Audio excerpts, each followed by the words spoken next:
Hello everybody. In this video, we will try to understand some more interesting things about Aslesha Nakshatra.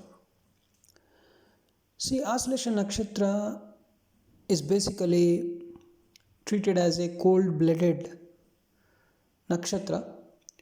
So, there are some positive things also related to this nakshatra, but predominantly we talk about Aslesha natives using others, exploiting others, observing others. This is the main theme of Aslesha. Also, sexual gratification is another theme of Aslesha Nakshatra. See, lock your doors and mistrust your neighbor. This is another theme of Aslesha. See, Aslesha related to mistrust. They don't trust anybody very easily because they tend to remain hidden in regards to their true thoughts and feelings, and they do not trust anybody.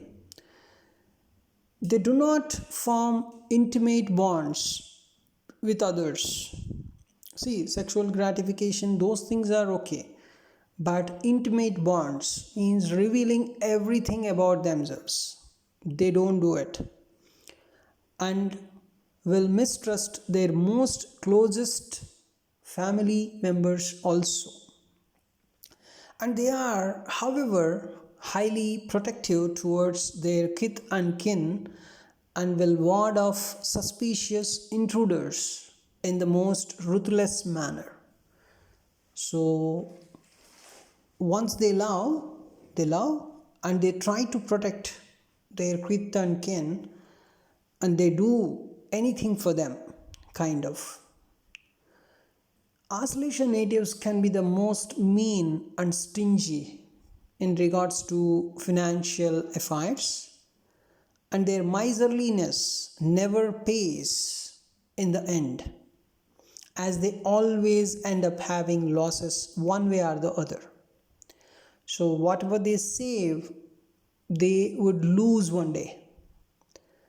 And the presence of Aslesha in nativity works both ways basically. That's something like one deceives others and gets deceived by others. One cheats others and also gets cheated by others. See, many Aslesha natives are victims rather than the users. Of course, they use, right? Of course, they use others, but also they are the victims. And when especially natives who have planets like Sun and Jupiter placed in Aslesha, they are mostly victims. Of course, they also use others, but at the same time, they are the victims. Confirm, right? They are the victims also. So Aslesha is if you talk about whenever you talk about Aslesha, you also talk about their food habits. If you see a pure Aslesha person, they have great interest in food, especially when it is not sattvic and prepared by others. When it is prepared by others, they are interested. And that means, see, Aslesha natives find themselves at home in hotels, bars, restaurants, this kind of places. They like those places. They like to eat in those places. And they usually cannot bear any kind of hunger. They are and they stock everything, and they dislike throwing anything away. They want to stock everything. And one more thing is they can go to real extremes in this regard and need to learn to put the material world into its proper perspective. It's something like they want to store everything, and if somebody throws it, they don't tolerate at all. And they have a natural affinity for poisons because they are associated with poisons because they are ruled by the snake, right? The snake things, all we discussed already in the first video. And they do not mind all this pharmaceuticals, allopathy, doctors, the poisonous things, antibiotics, drugs. This is all Aslesha basically.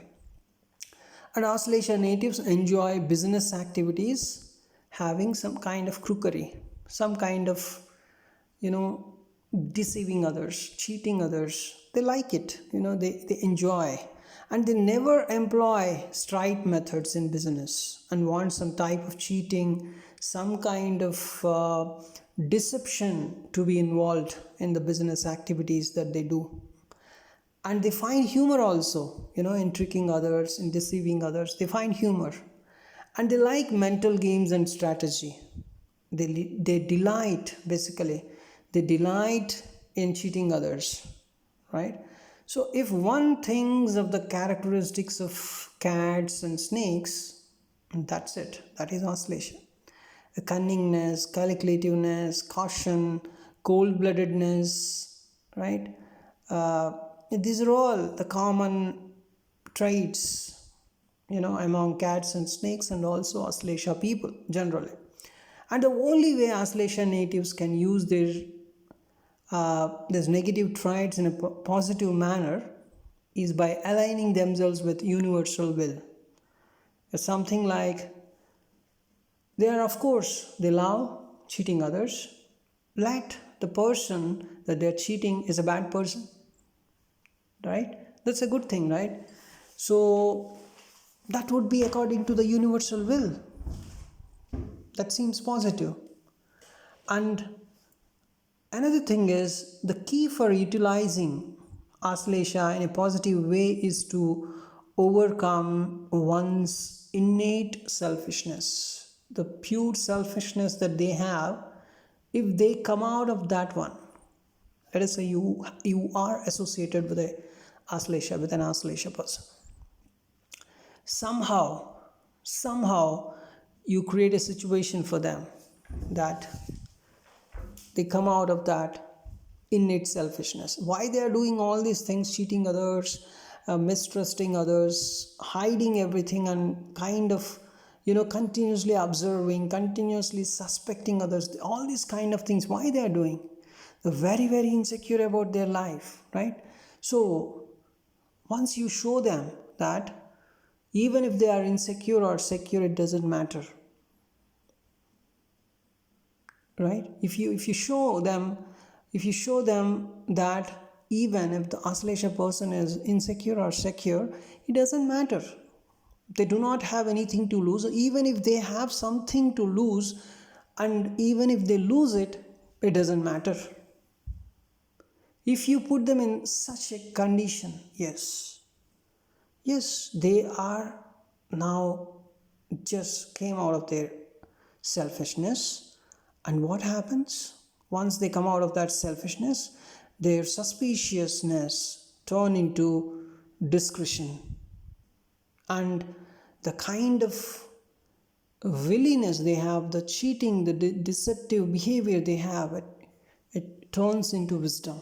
So once they come out of this selfishness, so when the higher Aslesha beings come out of this one, come out of their innate selfishness, that's it, right?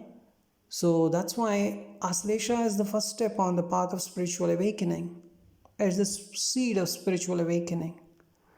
So spirituality says, once you're out of your selfishness, yes, your path of spiritual awakening is started.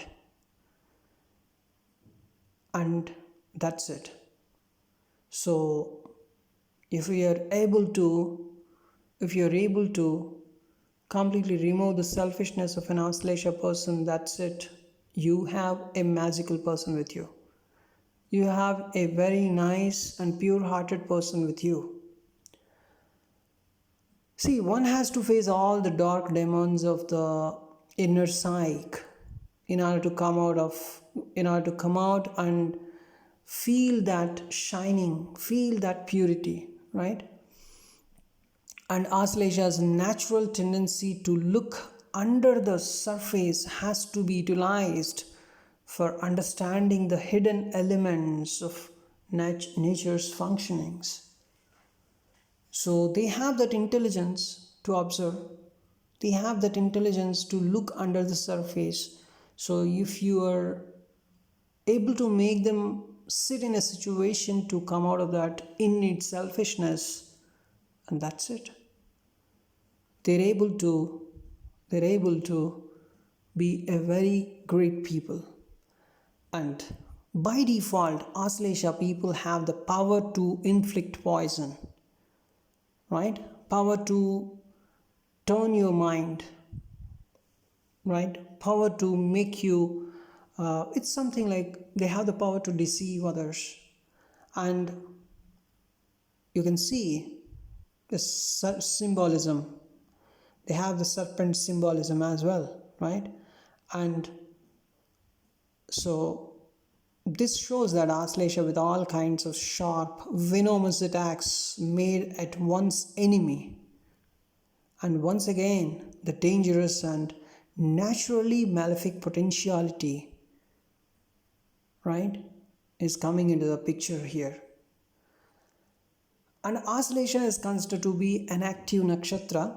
You may think Aslesha is always hiding things or mistrusting others, also cheating others and all the stuff. See, Aslesha on the surface often appears to be a passive nakshatra, but that is only because of all the activities are hidden.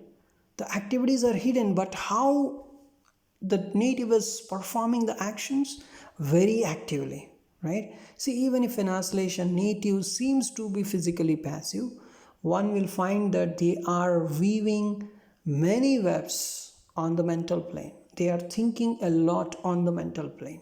They're scheming and plotting a lot, right, in their heads. So Aslesha's the activities are very hidden in all senses of the word, and you can see, but they are doing it very actively in the mental plane.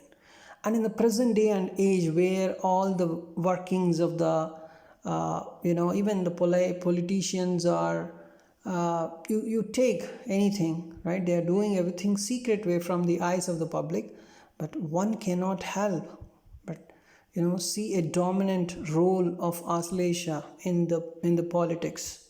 There's so many Aslesha people in the politics, just like Pushyami.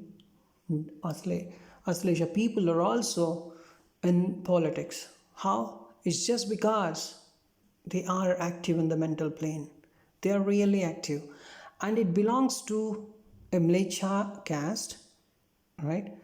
And in its lower functionings, Aslesha is a sort of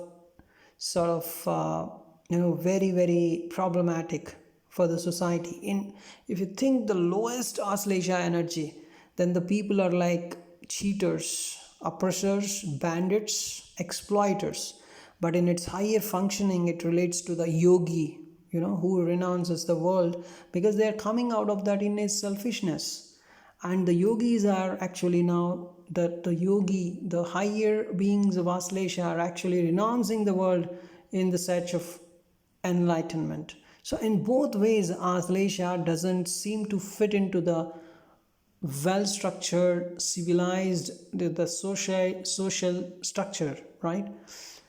So well-civilized social structure they are not fit into, because in its lowest level, they're the cheaters and they're the bandits, they're the exploiters, and in the higher level, they're the yogis. They renounce everything because now they are coming out of what is higher beings of Aslesha. They just know that selfishness is just bullshit, and they came out of that. Then how they behave? They just renounce the world.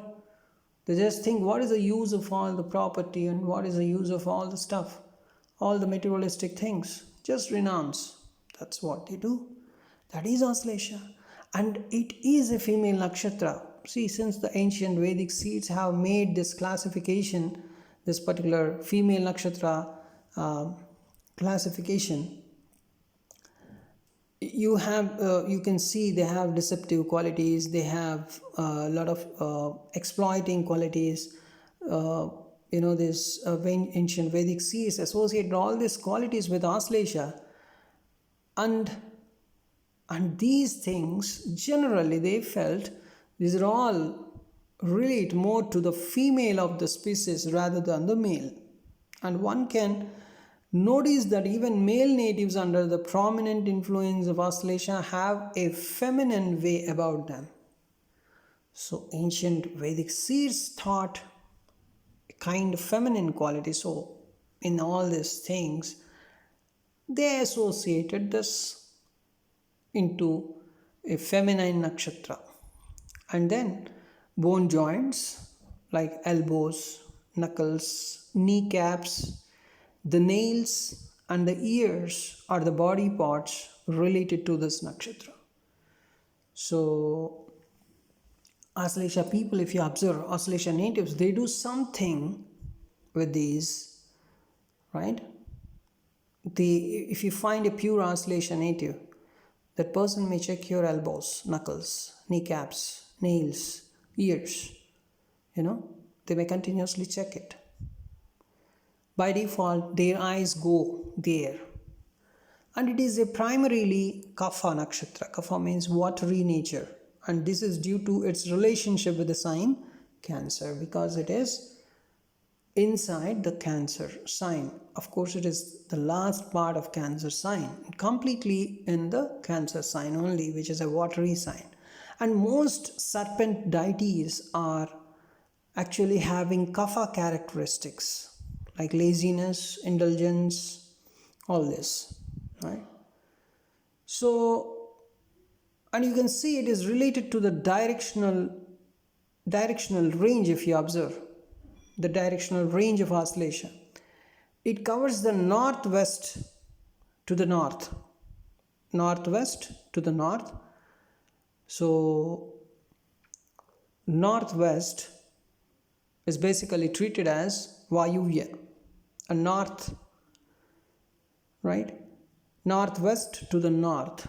So Vayuvya to the north. So like all serpent energies, it is strong in the southwest direction as well. Southwest is basically called as Nairiti. Okay. And if you observe the padas, different padas of Aslesha, the first pada of Aslesha ranging from 16 degree 40 minutes to 20 degrees of Cancer is falling in the Sagittarius Navamsha, because whenever a planet is present in Aslesha first pada, that planet goes to Sagittarius sign in the Navamsha chart, and of course it is ruled by Jupiter. So Sagittarius is ruled by Jupiter, so Jupiterian qualities are coming into the picture. So this pada has the ability to put in the most hard work. It has a lot to do with dealing with enmity, diseases and other 6th house affairs as well.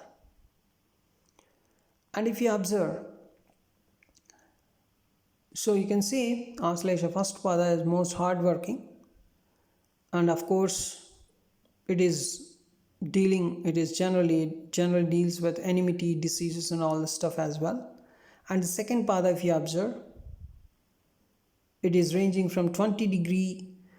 See, Aslesha is a mercurial nakshatra. That's where we talked about the 6th house affairs here, enmity, diseases and all the stuff. The 6th house affairs, why we're talking in the Aslesha first pada, is just because of the Mercury. So Mercury has the rulership over the natural 6th house. So, and also as it is Jupiterian Navamsha, first Aslesha first pada, the hard working nature and all the stuff are coming in the picture. Second pada, if you observe Aslesha second pada, 20 degrees Cancer to 23 degree 20 minutes of Cancer. That is the range of Aslesha second pada, and it is related to Capricorn Navamsha. So whenever a planet is present in Aslesha 2 in the Rashi chart, that planet goes to Capricorn in the Navamsha chart. And of course, as Capricorn is related to Saturn, the Saturn qualities are coming into the picture. So Saturn, Aslesha's lord is Mercury, and Aslesha is in Cancer, so moon quality. So moon, Mercury and Saturn. And this particular pada is mostly involved in dealing with people. It is a highly ambitious pada which is usually liable to use all of Aslesha's negative traits like trickery and deceit to get what it wants, and an inability to let go of possessions is another unique aspect of this particular pada. So Aslesha's second pada is a pure Aslesha, and being a Gandamula pada, this pada is considered bad for finances. That is Aslesha 2, that has the trickery, that has that inability to let go of the possessions that they have, right? And the kind of trickery they have is really amazing. And of course, it is a highly ambitious pada, and it involves in dealing with the people. And the third pada of this particular nakshatra ranges from 23 degree 20 minutes to 26 degree 40 minutes of Cancer, and it falls in Aquarius Navamsha. So whenever a planet is present in Aslesha third pada, it goes to Aquarius sign in the Navamsha chart, and Aquarius is of course ruled by Saturn. And here secrecy is the key word for this particular pada. Aslesha 3 is secretive. It, however, is most closely related to the occult side of Aslesha, and this pada usually goes to unusual lengths and takes highly inventive approaches to scheming and plotting. Aslesha 3 is a kind of amazing pada. If you see the negative areas, it's very, very great, and scheming and plotting, right? And that's why you're seeing a lot of politicians there in Aslesha 3, and planets placed here adversely affects mother's well-being. So that is one important observation here. So, and this pada usually goes to unusual lengths and takes highly inventive approaches, right? And if you see the fourth pada of Aslesha, it ranges from 26 degree 40 minutes to 30 degrees of Cancer, and of course it is falling in the sign Pisces in the Navamsha. So whenever a planet is present in Aslesha 4, it goes to Pisces in the Navamsha. Of course, Pisces is ruled by Jupiter, and this is the pada relating to all kinds of illusions, right? Pisces is the natural 12th house, so the illusions energy is coming into the picture, and the more struggle is at its peak here, right? Because of that kind of illusions, and this is the place where the serpent of Aslesha finally gets slain, and people under the strong influence of this pada are more likely to get tricked by others, right, rather than deceiving others. Such natives are always putting up fronts and hardly ever show their true nature. And planets placed here adversely affect the father's well-being. So Aslesha 4, it's done. It's a kind of Aslesha 4 is the trickery and all the stuff were done. So something like the energy is lesser here. Aslesha negative qualities are lesser. Most of the times they are actually cheated by others. They are tricked by others. So now the snake is some kind of down, right? The snake nature. And planets placed here, of course, they affect father's well-being. They need to do necessary propitiations. And that's about Aslesha Nakshatra. We discuss more, of course, on Aslesha Nakshatra in our next video. Thanks for watching this video.